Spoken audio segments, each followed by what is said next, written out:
तो लाल किले की प्राचीर से आज एक बार फिर से प्रधानमंत्री नरेंद्र मोदी ने 11वीं बार ध्वजारोहण किया और उसके बाद देश को संबोधित किया। प्रधानमंत्री मोदी ने यहां पर कई बड़ी बातों का इस दौरान जिक्र किया जब प्रधानमंत्री मोदी 98 मिनट का अपना भाषण दे रहे थे। इस दौरान प्रधानमंत्री नरेंद्र मोदी ने खास तौर पर बांग्लादेश को मैसेज दिया। जो हुआ उससे बहुत चिंता, ये प्रधानमंत्री नरेंद्र मोदी कहते हुए नजर आए। कई बड़ी बातों का जिक्र पीएम मोदी ने किया। इसके अलावा बांग्लादेश के अलावा पीएम मोदी ने जिक्र किया कोलकाता का।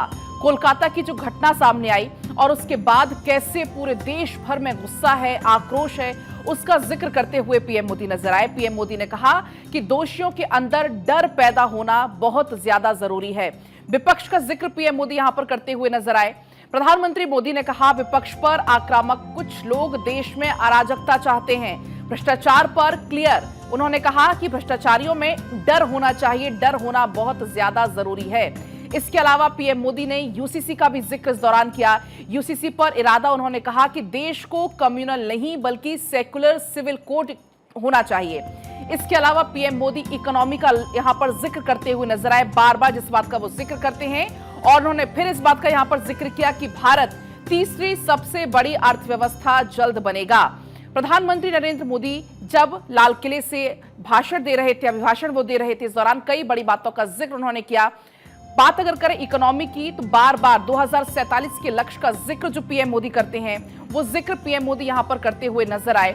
इसके अलावा अगर युद्ध की बात करें तो युद्ध का जिक्र उन्होंने किया। कहा कि भारत बुद्ध का देश है, युद्ध का नहीं। जिस तरीके से हालात बने हुए, अंतर्राष्ट्रीय स्तर पर जो हालात बने हुए हैं उसका जिक्र पीएम मोदी यहां पर करते हुए नजर आए। खासतौर पर इकोनॉमी का जिक्र भी उनकी तरफ से किया गया कि भारत को अब जल्द ही तीसरी अर्थव्यवस्था बड़ी बनने से कोई भी नहीं रोक सकता है। जब लाल किले की प्राचीर पर पीएम मोदी मौजूद थे, कई बड़ी बातों का जिक्र बांग्लादेश से लेकर कोलकाता के अलावा इकोनॉमी का जिक्र करते हुए पीएम मोदी नजर आए। इसके अलावा युद्ध, जिस तरीके से हालात बने हुए हैं ईरान इजराइल के, चाहे हो रूस यूक्रेन के, तो इसका जिक्र करते हुए पीएम मोदी नजर आए। भारत बुद्ध का देश है, युद्ध का नहीं, ये कहते हुए नजर आए। कुछ लोग भारत की तरक्की नहीं देख सकते, ये भी उनकी तरफ से कहा गया। उन्होंने कहा कि तीसरी बार सरकार बनी, 3 गुना काम करूंगा। विकसित भारत 2047 का जिक्र किया कि विकसित भारत का संकल्प है, परिवारवाद से आजादी दिलानी होगी। दुनिया भारत का विकास दुनिया के लिए संकट नहीं है, ये भी वो कहते हुए नजर आए।